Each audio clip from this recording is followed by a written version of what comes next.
মহান রব্বুল আলামিন কঠিন মুহূর্তে হাসরের ময়দানে সর্বশেষ যার কথায় হাসরের বিচার কার্য সম্পাদন করবে, শুনুন। খোদার কসম,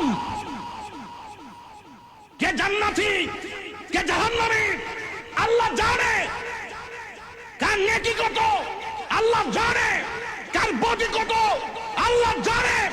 এরপরও মিজান টানাইবার কি দরকার? একটাই কারণ, রাসূলের শান আল্লাহর দরবারে কত মহান। 50,000 বছর মানুষ গরম মাটির মধ্যে দাঁড়িয়ে থাকবে, বিচারই শুরু হবে না। 1,24,000 পয়গম্বর থরথর করে কাঁপবে। 50,000 বছর সুরমার কাটি যতটুকু উপরে, এই উপরে সূর্য থাকবে, মাটির নিচে তামা থাকবে, নিজের ঘামে নিজে সাঁতার কাটবে। ও আল্লাহ, আর পারছি না, বিচারটা শুরু করো। কাহারও কথা বিচার শুরু হবে না, যার কথার দ্বারা বিচারটা শুরু হবে তিনি হলো তোমার আমার নবী।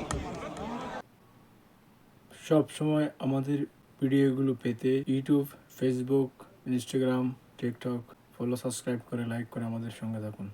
ধন্যবাদ।